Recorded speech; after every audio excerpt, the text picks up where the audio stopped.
Coming up on the Sky News Daily with me, Jonathan Samuels. I don't know about you, but it seems to me life just keeps getting more expensive. I thought the peak of the cost of living crisis was behind us. Outgoings, though, keep going up. On this edition of the Sky News Daily, we're looking at how we can ease the pressure.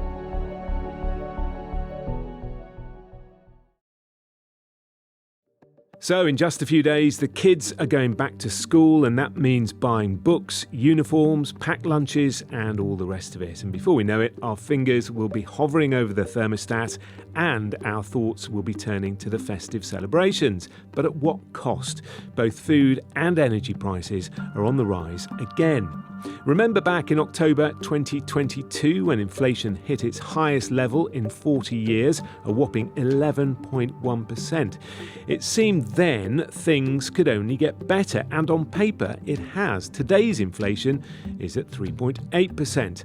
But that means prices are still going up, just not by as much as they were.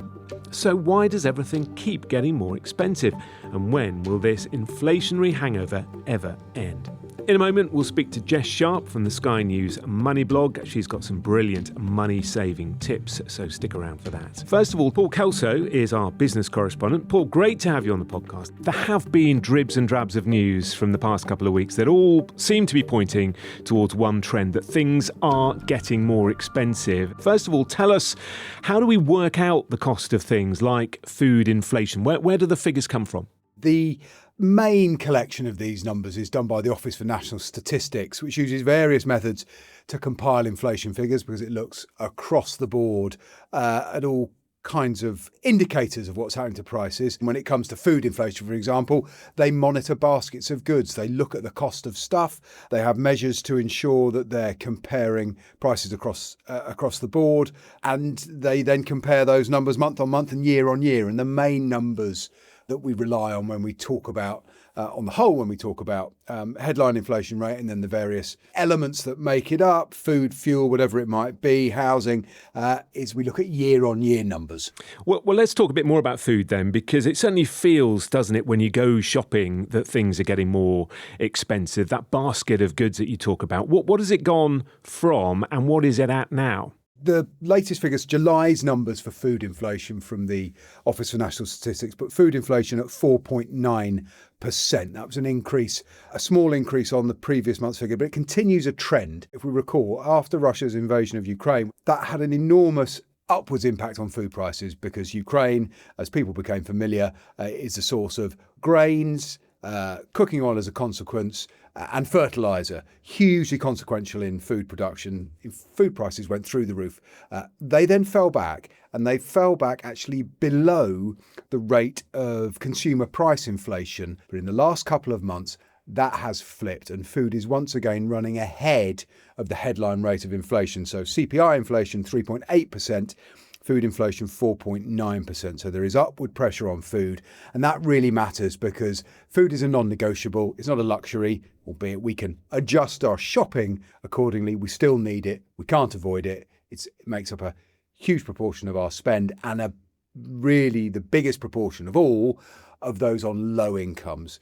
So it really matters. Do we know why we've seen that rise more recently? Is it because Ukraine is still going on? It's a mixture. Weather, big factor in food production, and it affects different commodities in different ways. Talk to British producers and British retailers, and they will tell you that the cost of labour, the introduction of those national insurance increases, employers' national insurance imposed by the Chancellor in the budget, they kicked in April. There's also the minimum wage increase. It went up by over 6%. Great for the workers. Everybody politically supports it, but the combination of those two things, the increase in national insurance and the increase in the minimum wage, is part of it. Demand also fluctuates up and down. More demand can increase prices. Supply chains are quite tight for food, and some of it's just plain commodity prices. Chocolate, it's got more expensive, and you can't make it without the raw materials. What else apart from chocolate's gone up particularly? Quite interesting. Some of the sort of staples have risen in a way that people will have noticed. I hesitate to call beef a staple, but beef is the one that jumps out to me. 24% increase year on year in the cost of beef. Coffee, I've mentioned, 18%. Butter and chocolate both up around 17%. A pint of milk is 11% more expensive than a year ago.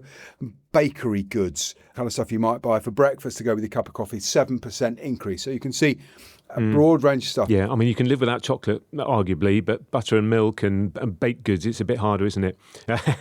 Coffee, you can live without coffee. No, coffee's the one non-negotiable. Let's talk about energy then.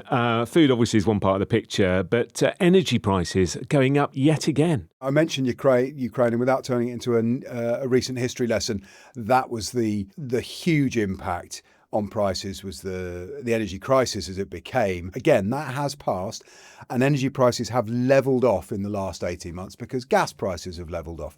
But we've just had a small increase, but an increase nonetheless in the price cap that's set by the regulator Ofgem. But the driving force of those changes aren't gas prices, it's what are called policy costs and the cost of running the grid. We are going to be spending a little more on managing the grid. All the renewables that are on the grid, wind farms, all that power is produced in the north of Scotland primarily. The demand is in the south.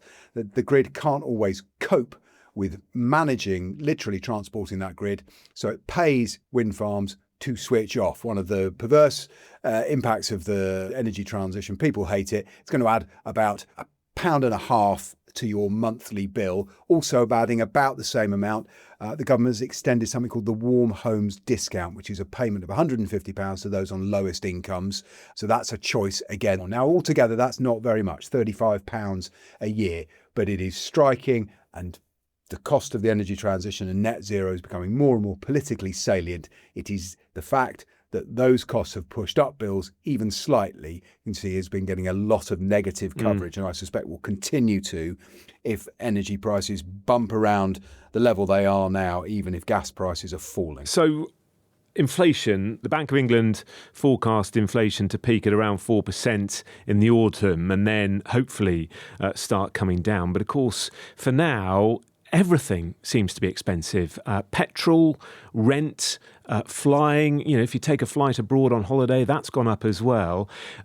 What are your thoughts about inflation and where we are? What is interesting is the markets and those who aren't just paid to monitor this stuff, but get paid by monitoring this stuff, are pretty relaxed about this spike in inflation, much more relaxed than consumers and households. Perhaps they can afford to be.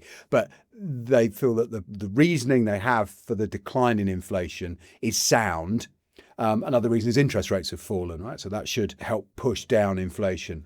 So they think that trajectory, but we've got to get there first. And while we're getting there, prices are higher and we all feel it. Yeah, what about wages? How does that play into it? This is the interesting bit, because wages is the one bright spot in this picture. Wages rose 5% year on year. Wage increases have been running above inflation since the middle of 2023. Plenty of people say, I'm not getting 5%, but these are average numbers, and plenty of people are. So whether there's a big gap between how we feel and the reality, I suppose at the very least we could say we would be feeling worse if wages hadn't been rising as quickly. I suppose what really counts if you're in government is you need to feel better in your pocket before you'll think things are working. But it is true. Wages have been rising higher than inflation and continue to do, although the growth is slowing down slightly. What we can do, I suppose, is look ahead to the next budget and sort of ask what the Chancellor might have up her sleeve. It's tempting to say not much, because the public finances are incredibly tight. The idea that there's some great giveaway budget that's going to do the sort of things that might help consumers, like cut taxes, I don't think there's any chance of that. She's committed to not raising taxes on individuals, but given those constraints, she's going to have to find a combination of spending cuts and tax rises and pray for a little growth. And there is some growth in the economy, but it's going to take a great deal more if she's going to be able to do anything to really lighten the load on households. So we're going to have to just live with those enormous pay rises that the numbers tell us we've all been getting to get us through. So if things are a little rough, is there anything we can do to make it feel a little bit easier? Well, let's talk to our Money Blog reporter, Jess Sharp. For those who don't know, just explain what the Money Blog is and what your role is. Yeah, so I write for the Money blog and the Money newsletter, and we are the home of consumer and personal finance news at Sky. So we're talking about the cost of living. We all thought it was going to get better, didn't we? But we're sort of all stuck in this situation where you go shopping and it feels almost week by week that your basket is more expensive than it was previously. And readers to the Money blog sort of have made this clear, haven't they? Yeah, we hear from a lot of readers who sort of get in touch with us with their money problems or their financial issues, and people who are trying to get on the property ladder, people who are remortgaging, they're finding it's quite tough. So that's a big issue. Food prices, again, a big issue for people. And of course, we're all going to think about putting the heating on soon, aren't we, as well? And that's yet another concern for people. Well, let's talk a little bit then about how we can avoid spending more than we need to, because there are a lot of tips, aren't there? A lot of hacks. Yes, definitely. I mean, with energy prices, like you were just saying, obviously the energy price cap's just gone up. It's going to go up on the 1st of October. Lots of experts have been telling us that the thing to do to save there is to get yourself on a fixed tariff and to do it now before that energy price cap changes. Already we've seen there are more than 20 energy deals on the market now that beat the price cap. So you can save money by doing that. And I think when we spoke to Uswitch about the deals that are available, you can get savings of more than £200 if you opt for one of those energy deals now. A lot of your energy providers will already offer a fixed tariff. So if you really wanted to, you could just opt for one with that energy provider. But sort of best practice would be to search around, use a comparison tool. There's lots available online, Money Supermarket, Compare the Market, that you can use to check what tariff that you could get, so you're making sure that you're getting a good deal. So once you've sorted out your best tariff, what else can you do at home to save energy? Well, there are lots of things that you can do around the house to make your home more energy efficient, even from changing your light bulbs to making sure you've got energy-saving light bulbs. Changing the temperature on your boiler can be quite effective. You can save sort of between 6 and 8% on your gas bill if you change that and turn it down. So that can be quite helpful. And then you've also got washing your clothes. Put them on a 30-degree wash and do a shorter cycle and make sure you're filling the washing machine up as much as you can. It's quite useful to check with your supplier if they offer discounted rates if you use your energy at off-peak times. Yeah, clever idea, isn't it? Do your laundry in the daytime if you're able to. And if people are really struggling, there are grants available, and also your energy supplier has a duty to help if you really need it. Yeah, if you're really struggling to pay your bill and you've sort of tried everything, it can be worth just contacting your supplier. They are required to help you in some way or another, whether that's to help you spread the payments over a longer period of time, or offer you some other form of support. And there are lots of grants and schemes available for people in certain situations as well. If you're on a prepayment meter, you could be eligible to get a fuel voucher, which you can apply to your local council for if you're struggling to top the meter up. You've also got lots of grants available if you want to make your home more energy efficient. So if you need help with affording insulation so that you can bring the costs down, there are grants that you might be able to apply for. So there is help around, and Citizens Advice has a really good page on their website with all of the available grants. Let's talk a bit more about shopping then. What tips have you got there? Unfortunately, food inflation is hard to avoid for anyone. It's quite difficult. But there are some things that might help to bring the cost down.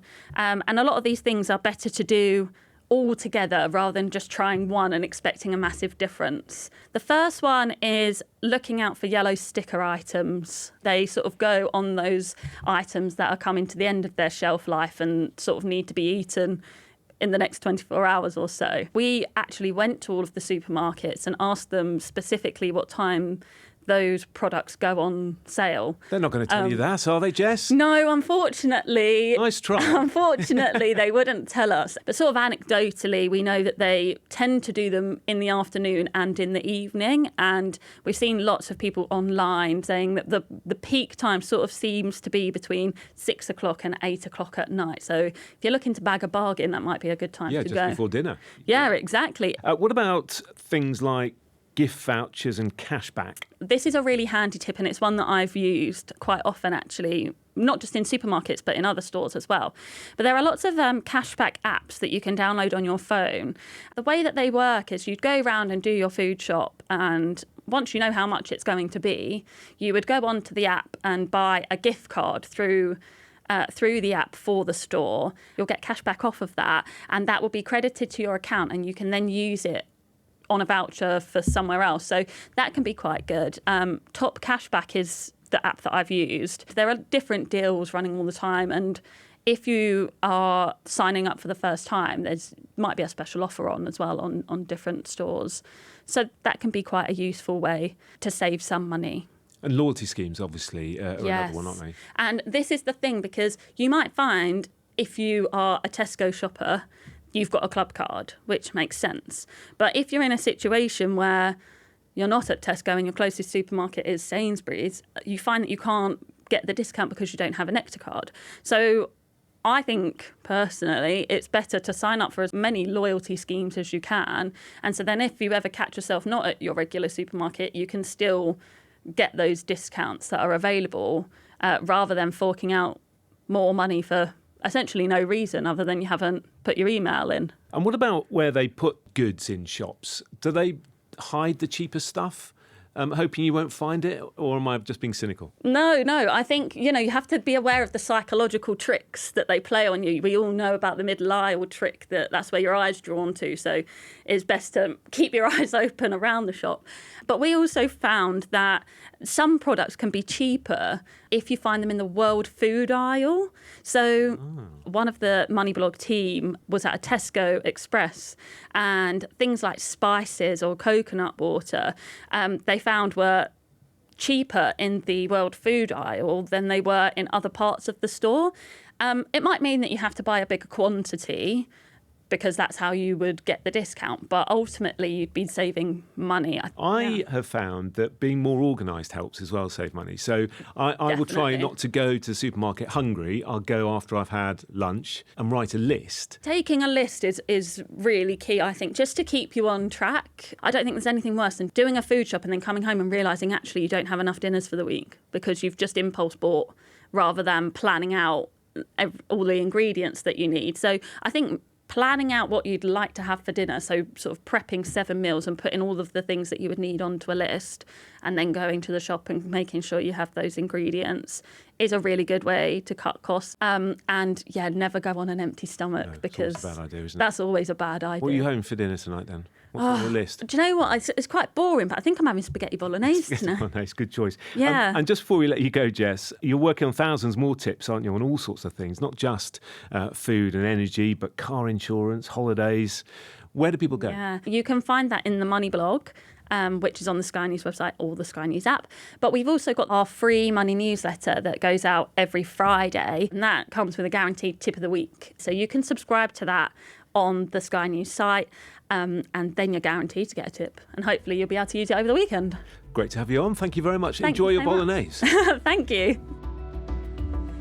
And that's it for this episode of the Sky News Daily. Remember to follow us on Spotify or Apple or wherever you're listening to this. Thanks for listening.